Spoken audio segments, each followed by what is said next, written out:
खान साहब को गोलियां लगी थी और उसके बाद अब जीआईटी ने तमाम चीज़ें जो पुलिस ने बनाई थी, जीआईटी उसने बहुत सारी चीज़ें जो हैं उनको बेनकाब किया और वो चीज़ें बहुत क्लियर हो गई हैं।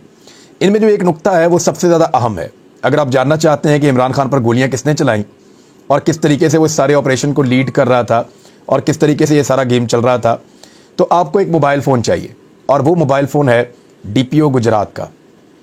देखिए, कोई तो था जो ये चाह रहा था कि इसको एक रंग दिया जाए, इस कत्ल की कार्रवाई को जिसमें इमरान खान साहब की अल्लाह ताला ने जान बचा ली, इसको एक मजहबी रंग दिया जाए। और मजहबी रंग देने के लिए पहले कुछ बयानात दिलवाए गए मरीम नवाज से, ख्वाजा आसिफ से, जावेद लतीफ़ से, मरीम औरंगज़ेब से, कुछ सहाफ़ियों से, राना सनाउल्लाह से पहले बयानात दिलवाए गए। जब उन्होंने बयानात दे दिए तो एक पूरा मोमेंटम बन गया। वो मोमेंटम बनने के बाद इमरान खान साहब को गोलियां मार दी गई और फिर फौरी तौर पे जो सबसे ज़रूरी चीज़ दरकार थी वो ये थी कि जो गोलियां मारने वाला है उसको गोली मार दी जाए। गोलियां मारने वाले को जब गोली मारने की कोशिश की गई तो रास्ते में मुअज़्ज़म शहीद आ गया और गोली उसको लग गई और वो मौका पर जाँ बहक हो गया। उसके मासूम बच्चों की आपने वीडियो देखी होगी, वो बेचारा पड़ा हुआ था ज़मीन पे और उसके छोटे छोटे बच्चे अपने बाप को उठा रहे थे। उनको अंदाज़ा भी नहीं था कि लोग क्यों भाग रहे हैं। बहरहाल उनका बच्चों का वालिद जो है वो वहाँ पे शहीद हो गया। अब क्योंकि मुलज़िम गिरफ्तार हो चुका था तो फौरी तौर पे प्लान बी बनाया गया। प्लान बी ये बनाया गया कि इस मुलज़िम का एक इंटरव्यू किया जाए और उस इंटरव्यू के ज़रिए साबित किया जाए कि ये जो पूरी कत्ल की वारदात है ये एक मजहबी वजह से हुई है, जो इससे पहले पूरा बिल्ड किया गया था, एक मोमेंटम बनाया गया था। तो उसमें इस्तेमाल कौन हुआ?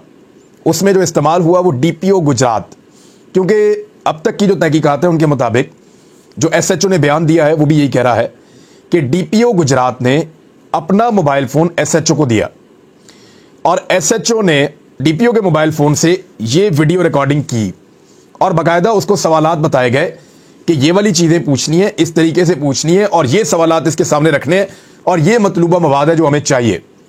तो डीपीओ के मोबाइल के अंदर वो वीडियो रिकॉर्ड की गई।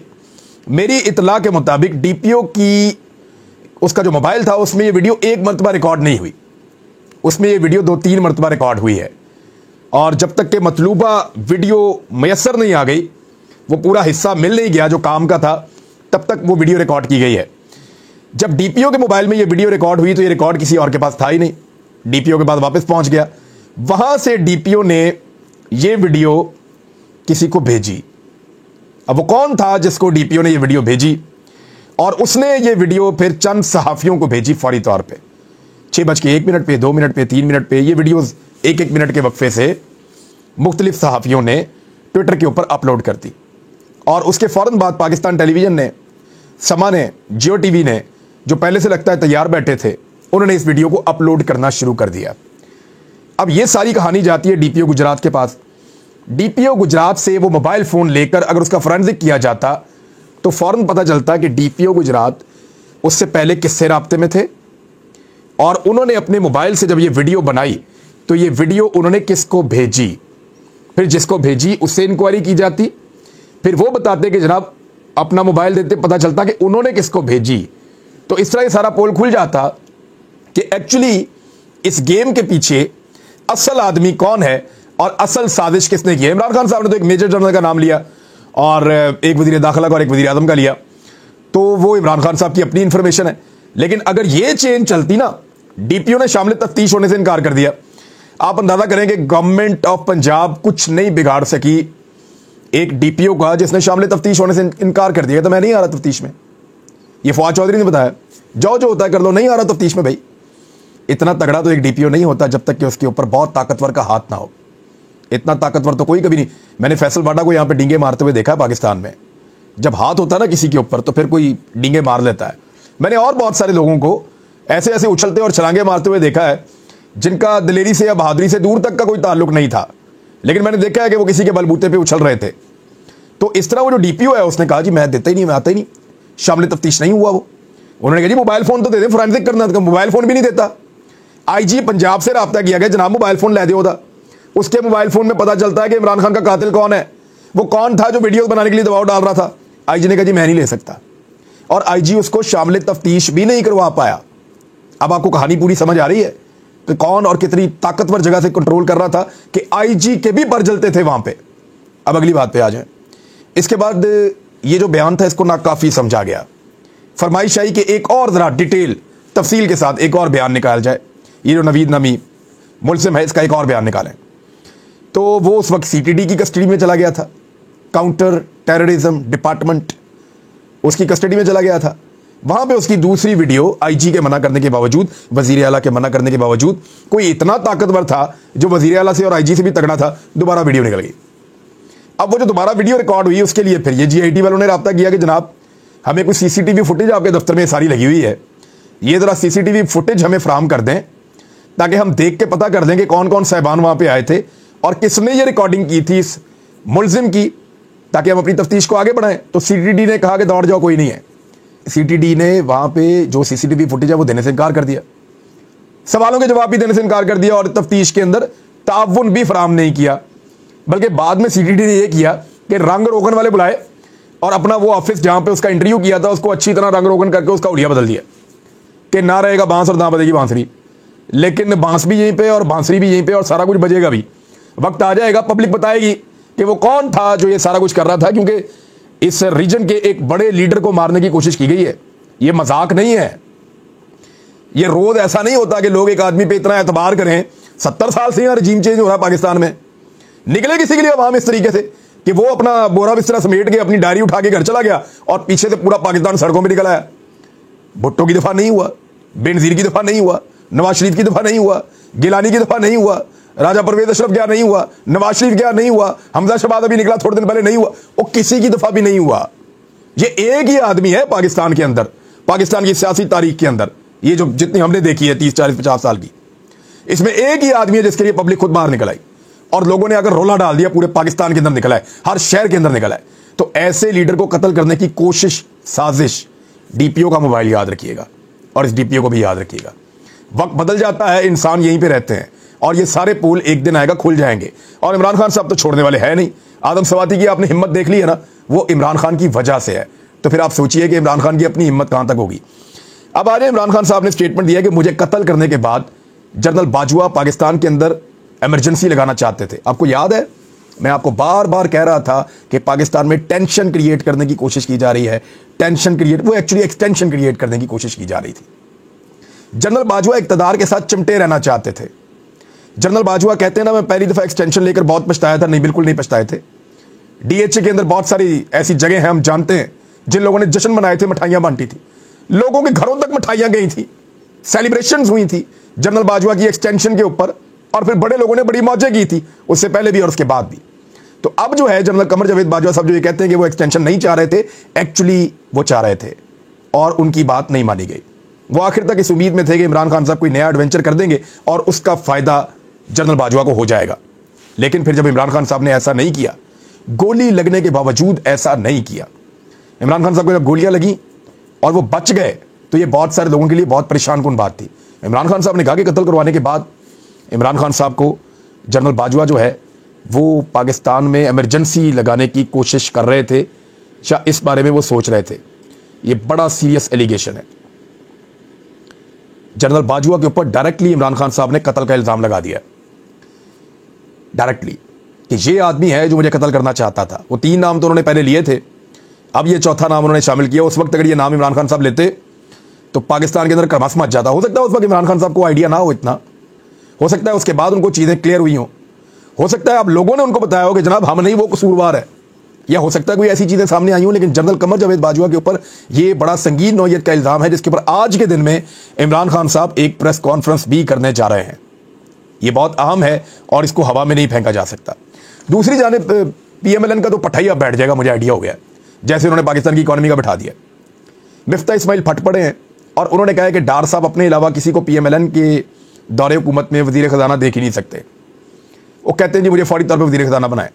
और मुझे अच्छी तरह याद है कि यूसुफ रज़ा गिलानी साहब के दौर में जब PMLN ने अपने आप को अलग कर लिया था पीपल्स पार्टी की कैबिनेट से थे, तो फिर डार साहब इशारे कर रहे थे आंखों से गिलानी साहब को, और गिलानी साहब ने नवाज शरीफ साहब को कहा था कि आप इन्हीं को दे दें हमारे वजीर खजाना के तौर पे, तो हम बेहतर परफॉर्म कर पाएंगे, और ये वो इस तरह वो कर रहे थे। तो डार साहब को वजीर खजाना बनने का बहुत शौक है। आज इसके ऊपर गवाही दे दी है मिफ्ता इस्माइल ने। उन्होंने कहा 1.5-2 महीने मेरे खिलाफ प्रोपेगेंडा किया, मैं $170 का कर दूंगा, $160 का कर दूंगा, मैं पाकिस्तान में दूध और शहद की नहरें बहा दूंगा, मैं ये कर दूंगा, वो कर दूंगा, इतना प्रोपेगेंडा करके मुझे गंदे तरीके से गंदा करके निकाला और अब आके पाकिस्तान को मजीद बर्बाद कर दिया, इकोनॉमी को पाकिस्तान की। अब डार साहब जो है उनको जवाब देने का वक्त आ गया है और मिफ्ता इस्माइल साहब की जान छूट गई है, क्योंकि बहुत मुश्किल फैसले करते करते वो खुद मुश्किल में फंस गए थे और पूरे पाकिस्तान को मुश्किल में डाल दिया था। अच्छा, तमाचा मारा है जी पूरी की पूरी PMLN की सीनियर क़यादत के मुंह के ऊपर नवाज शरीफ ने, शहबाज शरीफ ने और मरियम नवाज ने। कैसे? बेचारों के जूते घिस गए काम करते करते। मैं किस किस का नाम लूं? बेचारा ख्वाजा आसिफ, बाल सफ़ेद हो गए खिदमत करते करते नवाज शरीफ की और शहबाज शरीफ की। ख्वाजा साद रफ़ीक MAO कॉलेज से लेकर आज तक एक पाँव पर खड़े होकर सियासत की, नवाज शरीफ की हर कॉल पे लब्बैक की, जेलें तक काटी, बड़ी बड़ी बेइज्जती उठाई, बड़ी बड़ी मारें खाई। ख्वाजा साद रफ़ीक और बहुत सारे लोग हैं। ढेर लगा बड़ा पूरे पाकिस्तान के अंदर, जगह जगह PMLN के लीडर्स, सीनियर, बड़ी बड़ी उम्रों के, और उन सबको यानी वो देखें आप, क्या नाम है उनका, शाहिद खान अब्बासी और बहुत सारे लीडर हैं। मैं किस किस का नाम लूँ और किसका नाम छोड़ूं? बहरहाल बहुत सारे हैं, सबको शर्मिंदा मैं नहीं करना चाहता। लेकिन आप ये देखें कि उन सबको छोड़ के अपना खून, अपनी बेटी मरियम नवाज को सीनियर नायब सदर बना दिया PMLN की। तो मैं PMLN के तमाम दोस्तों को एक बात कहना चाहता हूं और पीपल्स पार्टी के दोस्तों को भी मैं यही बात कहना चाहता हूं। आसिफ अली जरदारी ने थोड़े दिन पहले गोद में एक बच्चा उठाया हुआ था, छोटा सा, बड़ा प्यारा सा, क्यूट सा बच्चा है, और वो आसिफ अली जरदारी का नवासा है। पीपल्स पार्टी वाले अपने आप को ज़हनी तौर पर तैयार रखें, आपने उसके लिए नारे लगाने हैं और एक दिन उसके पीछे आपने खड़े होना, उस बच्चे के पीछे। अभी वो बच्चा पैम्पर पहनता है, बीच में पेशाब कर देता है, लेकिन आप सब ने उसके पीछे खड़े होना है। आप आज भी सियासत कर रहे हैं, कल उस बच्चे के पीछे भी आप खड़े होकर सियासत करेंगे। और जुनैद सफदर, कैप्टन सफदर का बेटा, मरियम का बेटा, ये भी आपका लीडर होगा, आपने कल को इसके लिए भी नारे लगाने हैं। तो आप ज़हनी तौर पे अपने आप को तैयार रखें। आप जितनी मर्जी मेहनत कर लें सियासत में, आप जितने मर्जी झटके खा लें, जितनी मर्जी अपनी जूतियां चटका लें, जितने मर्जी डंडे खा लें, जितनी मर्जी जेलें आप बर्दाश्त कर लें, आपको हमेशा इन खानदानों का गुलाम रहना है। आपको गुलामी मुबारक। और जो लोग इन पॉलिटिकल पार्टी से बाहर हैं, फिलहाल वो थोड़ी सी आज़ादी इंजॉय कर सकते हैं, क्योंकि पूरी आज़ादी तो किसी भी पॉलिटिकल पार्टी में पाकिस्तान में नहीं है। मौलाना फजलुर रहमान साहब की पार्टी में बहुत सीनियर जय्यद उलमा इकराम है, वो ज़हनी तौर पर तैयार रहे कि फजलुर रहमान साहब का बेटा एक दिन उन सब के ऊपर हुक्म चलाएगा और उन सबको वो हुक्म मानना पड़ेगा। जय्यद उलमा इकराम को, जिन्होंने बहुत सारी इस्लाम की और दीन की खिदमत भी की हुई है, लेकिन उन सबको फजलुर रहमान के बेटे की बात माननी पड़ेगी। यही दस्तूर है इन मरूसी पॉलिटिकल पार्टीज़ का, और इसी के खिलाफ इमरान खान साहब ने अलम बगावत बुलंद किया था। और ज़्यादा जो क्राउड है इमरान खान के पीछे आता है, वो इसी वजह से आता है। शाह महमूद कुरैशी की बेटी को इलेक्शन हराया नहीं PTI ने, अभी मुल्तान में हराया ना, क्योंकि PTI कभी बर्दाश्त नहीं करेगी कि मरूसियत जो है वो पनपती चली जाए और आगे बढ़ती चली जाए। एक खबर और है नाज़रीन, और ये खबर भी बड़ी इंपॉर्टेंट है। तहरीक तालिबान पाकिस्तान ने PMLN और PTI के लोगों को धमकाया है। अब ये एक ऐसा रीज़न है जिसमें इख्तलाफ पैदा हो सकता है पीपल्स पार्टी में और PMLN में, क्योंकि बिलावल ने अफ़गानिस्तान को लेकर, अफ़गान तालिबान को लेकर बड़े सख्त जुमले बोले हैं, और वो बिलावल समझते हैं कि TTP और अफ़गान तालिबान ये सब एक ही हैं, और बहुत सारे लोग ऐसा समझते हैं। और बहुत सारी जगहों पे ये एक, इनके साथ आपस में ताल्लुकात बहुत अच्छे भी हैं, बहुत सारी जगहों पे इनके आपस में इख्तलाफात हो भी सकते हैं, लेकिन ये दो अलग तंजीमें हैं। लेकिन बिलावल ने इनके खिलाफ सख्त एक्शन लेने का और अमेरिकन पॉलिसी को जारी रखने का और अमेरिकन के नुक्ता नज़र के मुताबिक आगे चलने का फैसला किया, और बड़े सख्त जुमले उन्होंने बोले हैं। और उसके बाद जो है वो जवाब भी आया दूसरी जानिब से, अफ़गानिस्तान से भी आया, TTP की जानिब से भी आया, और बाकायदा एक धमकी भी आई। दूसरी जानिब जो राना सनाउल्लाह हैं, उन्होंने कहा कि नहीं, हम तो मशरूत तौर पे मुज़ाकरात करने जा रहे हैं TTP के साथ। अच्छा, मशरूत मुज़ाकरात की बात पाकिस्तान तहरीक इंसाफ भी करती थी, लेकिन देखिए पीपल्स पार्टी में और PTI में और PMLN में ये एक इख्तलाफ मौजूद है। ये एक ऐसी चीज़ है जिस पे PMLN और PTI दोनों एक तरह सोचते हैं और पीपल्स पार्टी अलग तरह सोचती है। वो ये है कि PMLN का और PTI का ये सोचना है कि मुज़ाकरात किए जाएँ और ये लोग हथियार फेंकते हैं, जितने भी अस्करियत पसंद हैं वो अपने हथियार गिरा दें, और हथियार डालने के बाद मुज़ाकरात की टेबल पे आएँ और मुज़ाकरात के ज़रिए से पुरअमन तरीके से कौमी धारे का हिस्सा बन जाए, और फिर इस तरह पाकिस्तान आगे बढ़ जाए। ये फार्मूला पाकिस्तान तहरीक इंसाफ का, और PMLN भी इसके बारे में बात करी, राना सनाउल्लाह भी। लेकिन बिलावल का और पीपल्स पार्टी का जो फार्मूला है वो बिल्कुल ऐसा नहीं है। वो इनके खिलाफ एक फैसला कुन लड़ाई की हमेशा बात करते हैं, हालांकि उनके अपने दौरे हुकूमत में एक दफ़ा मुज़ाकरात हो चुके हैं। लेकिन ये जो फैसला है ये एक्चुअली पाकिस्तान की एस्टेब्लिशमेंट करती है कि लड़ना है या नहीं लड़ना। सियासतदानों तो बंदूकें उठा के नहीं लड़ना, जाके लड़ना तो फौज ने, पुलिस ने, FC ने, इदारों ने, या आवाम ने कुर्बानियाँ देनी है। सियासतदान तो अपने प्रोटोकॉल के साथ इंजॉय करते हैं, ज़्यादा खतरा हो पाकिस्तान से बाहर भी चले जाते हैं। लेकिन ये फैसला तो एस्टेब्लिशमेंट ने करना है। लेकिन इन पॉलिटिकल पार्टीज़ में इस जगह पे एक डिवाइड पैदा होगी, और आने वाले वक्त में आप देखेंगे कि पीपल्स पार्टी और PMLN के दरमियान ये चीज़ एक रिफ्ट पैदा करती चली जाएगी। अब तक के लिए इतने, अपना ख्याल रखिएगा, अपने चैनल का भी। अल्लाह हाफ़िज़।